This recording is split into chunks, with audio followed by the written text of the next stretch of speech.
भारत माता की, भारत माता की। गुड।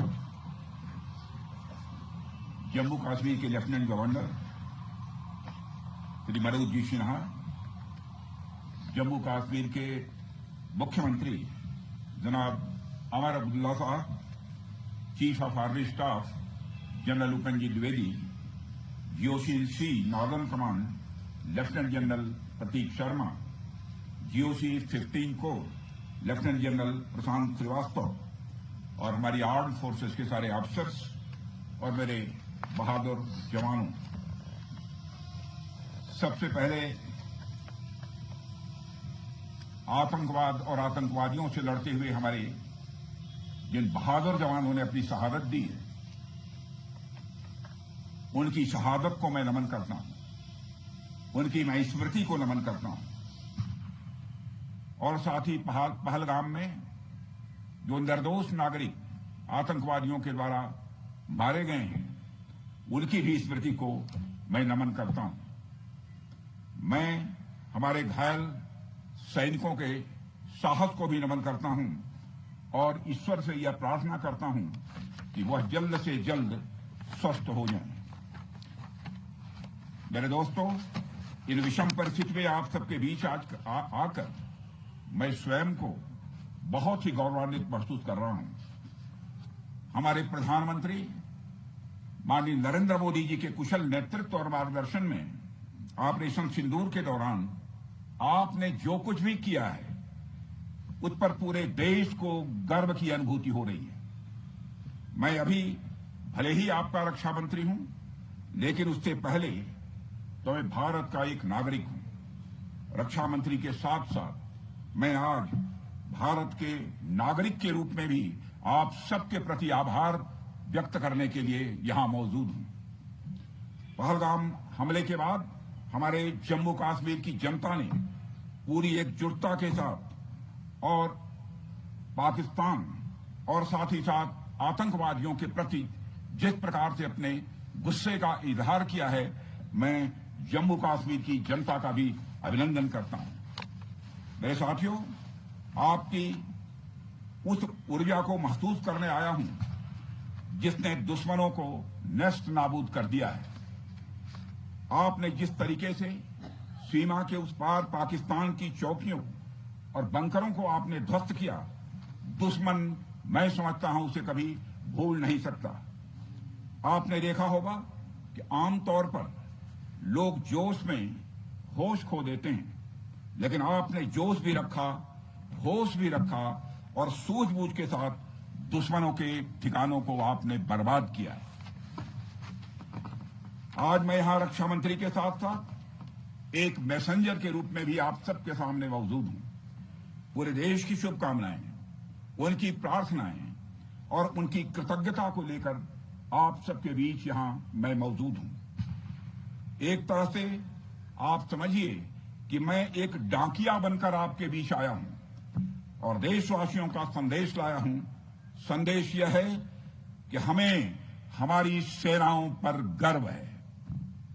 साथियों, ऑपरेशन सिंदूर सिर्फ एक ऑपरेशन का नाम भर नहीं है, बल्कि यह एक हमारी प्रतिबद्धता है, यह हमारा एक कमिटमेंट है।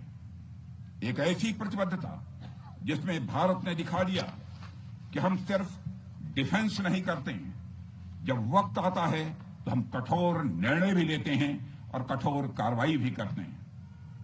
यह ऑपरेशन उस एक एक जवान की आंखों में देखा गया सपना था कि हर आतंकी ठिकाना, चाहे वह घाटियों में छुपा हो या बंकरों में दबा हो, हम वहां पहुंचेंगे और दुश्मन की छाती चीर कर हम उन आतंकी ठिकानों को खत्म करके ही हम वापस लौटेंगे।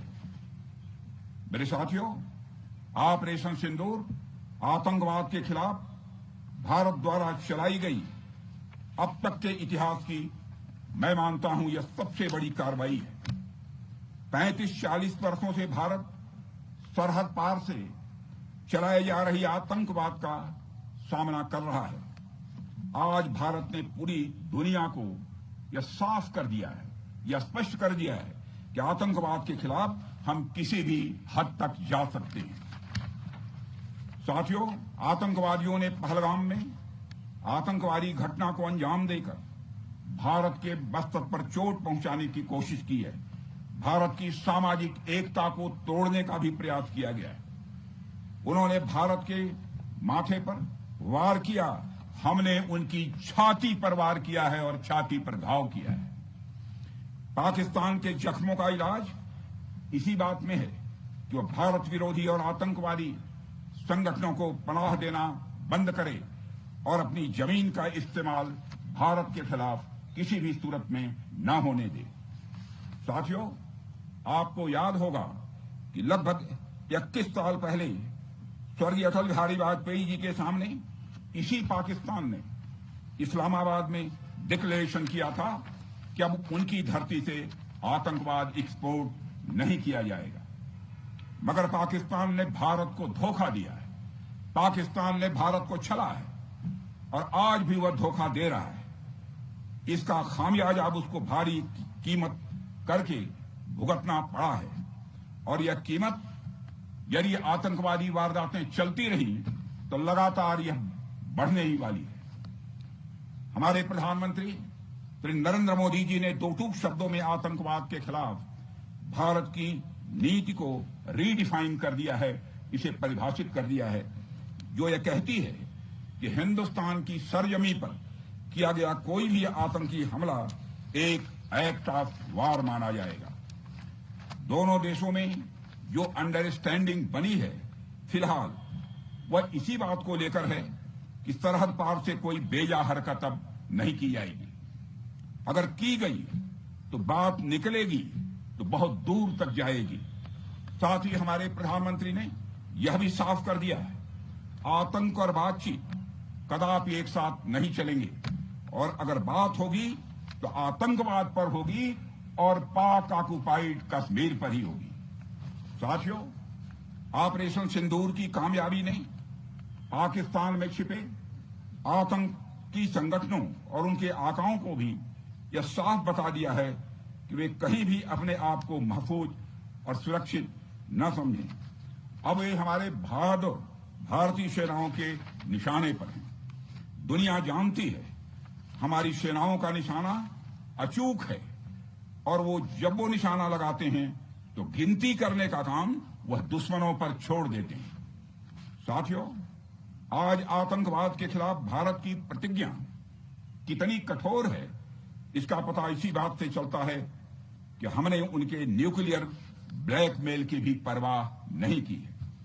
पूरी दुनिया ने देखा है कि कैसे गैर जिम्मेदाराना तरीके से पाकिस्तान द्वारा भारत को अनेक बार एटमी धमकियां दी गई हैं। आज श्रीनगर की धरती से मैं पूरी दुनिया के सामने यह सवाल उठाना चाहता हूं कि क्या ऐसे गैर जिम्मेदार और रोग नेशन के हाथों में परमाणु हथियार सुरक्षित हैं? मैं दुनिया के सामने यह सवाल खड़ा करना चाहता हूं। मैं मानता हूं कि पाकिस्तान के एटमी हथियारों को IAEA international atomic energy agency की निगरानी में लिया जाना चाहिए। मैं ये कहना चाहूंगा और साफ तौर पर कहना चाहूंगा। साथियों, हमारी सेनाओं हमारी सीमाओं पर अपनी मातृभूमि की रक्षा के लिए जिस तरह से आप सभी बिना रुके बिना थके दिन रात लगे रहते हैं वह अपने आप में अद्भुत है और अद्वितीय भी है। आपकी यही बातें हम सब भारतीयों के लिए मार्गदर्शक का कार्य करती हैं। यही कारण है कि मैं हमेशा आपसे मिलने के लिए उत्साहित रहता हूं ताकि आपके अंदर की ऊर्जा से हम सब भी कुछ प्रेरणा ले सकें। साथियों, आतंकियों ने पहलगाम में धर्म पूछकर हमारे निर्दोष लोगों को मारा। उसके बाद आपने जो जवाब दिया उसे पूरी दुनिया ने देखा है। उन्होंने यह नहीं सोचा कि आम नागरिकों ने उनका क्या बिगाड़ा है, उन्होंने ऐसा क्या किया है कि उन्हें मार दिया जाए। पर मैं यह कहना चाहूंगा, आतंकियों ने भारतीयों को धर्म पूछकर देखकर मारा, धर्म पूछकर मारा, तो हमने आतंकियों को उनका कर्म देखकर मारा है। उन्होंने धर्म देखकर बेगुनाहों की जान ली, यह पाकिस्तान का कर्म था। हमने कर्म देखकर उनका खात्मा किया। यह हमारा भारतीय धर्म है। एक रक्षा मंत्री के रूप में मुझे आप सबको बेहद नजदीक से वर्षों से जानने का और समझने का अवसर मिला है। मैं आपके साहस और पराक्रम को तो जानता ही हूं, साथ ही साथ पहलगाम जैसी घटना के प्रति आपके गुस्से को भी मैं अच्छी तरह जानता हूं। साथियों, मुझे पता है कि पहलगाम के बाद आपके अंदर गुस्सा था, पूरे देश के अंदर गुस्सा था। मुझे पता है कैसा महसूस होता है जब धमनियों में बह रहा रक्त बेकाबू होने लगे। और मुझे इस बात की खुशी भी है कि आपने अपने गुस्से को सही दिशा देते हुए बड़ी बहादुरी और सूझबूझ के साथ पहलगाम का बदला लिया है। रही बात पाकिस्तान की, तो उसकी बात ही क्या करूं आपसे। वह देश तो मांगते मांगते अपनी जहालत से एक ऐसी हालात में आ गया है कि उसके बारे में यह भी कहा जा सकता है कि पाकिस्तान जहां भी खड़ा होता है वहीं से मांगने वालों की लाइन प्रारंभ हो जाती है। अभी आपने सुना ही होगा कैसे वह फिर एक बार इंटरनेशनल मॉनेटरी फंड IMF के पास कर्ज मांगने गया। वहीं दूसरी तरफ हमारा देश है कि हम आज उन देशों की श्रेणी में आते हैं जो IMF को फंड देते हैं ताकि IMF गरीब देशों को कर्ज दे सके। ऐसी स्थिति में हमारा यह भारत है। रामचरितमानस में स्वामी तुलसीदास जी ने लिखा है, जहां सुमतितः संपत्ति नाना, जहां कुमतितः विपत्ति निदाना। यानी जहां सुमति होती है, अच्छी नीतियां होती हैं, वहां सुख और समृद्धि होती है, और जहां कुमति होती है, बुरी मति होती है, केवल दूसरों के हित की भावना होती है, वहां तरह तरह की विपत्तियां स्वाभाविक रूप से आती ही हैं। पाकिस्तान जिसका जीता जागता यह उदाहरण है। साथियों, भारत के बारे में पूरी दुनिया यह बात जानती है कि हमने हमेशा शांति को प्राथमिकता दी है।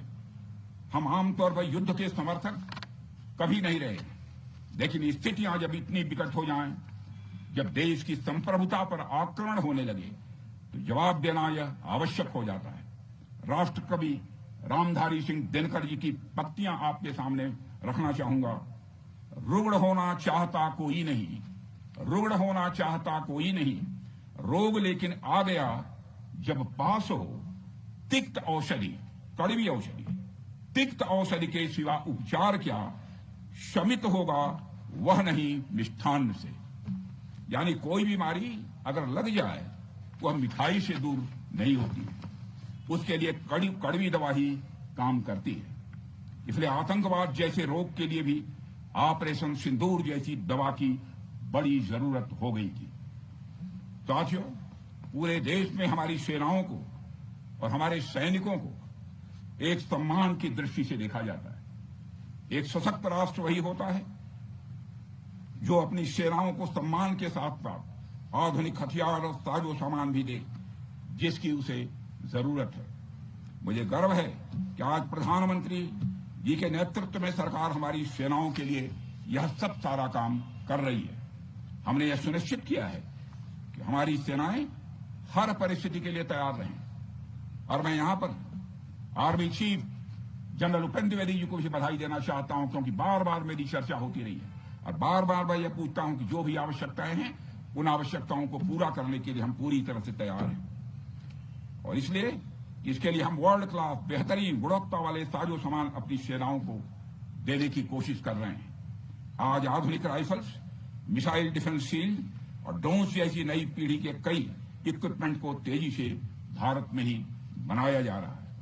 साथियों, इसके अलावा सीमावर्ती इलाकों में हमने जो काम किया है वो आप सब देख रहे होंगे। आज LAC और LOC पर भी कनेक्टिविटी है, वैसी पहले शायद कभी नहीं थी।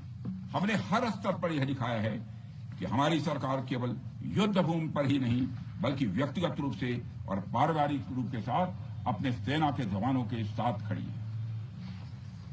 साथियों, अंत में एक बार फिर आप सभी को आपके शौर्य और पराक्रम के लिए हृदय से हार्दिक बधाई देता हूं। मैं आपको यह आश्वासन देता हूं कि हमारे प्रधानमंत्री जी के नेतृत्व में देश की सरकार और देश की जनता हर कदम पर, हर स्थिति में आपके साथ कंधे से कंधा मिलाकर खड़ी है। मुझे पूरा विश्वास है कि आपके सहयोग से हम इस पूरे क्षेत्र में आतंकवाद का समूल नाश करेंगे, ताकि कल को कोई भारत की संप्रभुता के खिलाफ आंख उठाने की हिमाकत न कर सके। इसी आशा और विश्वास के साथ आप सबके शौर्य और पराक्रम की सराहना करते हुए और आप सभी को अपनी हार्दिक शुभकामनाएं देते हुए अपना निवेदन समाप्त करता हूं। बोलिए जय हिंद, जय हिंद। यहाँ का घोष वाक्य क्या है? इस भारत माता की जय है। क्या बात है।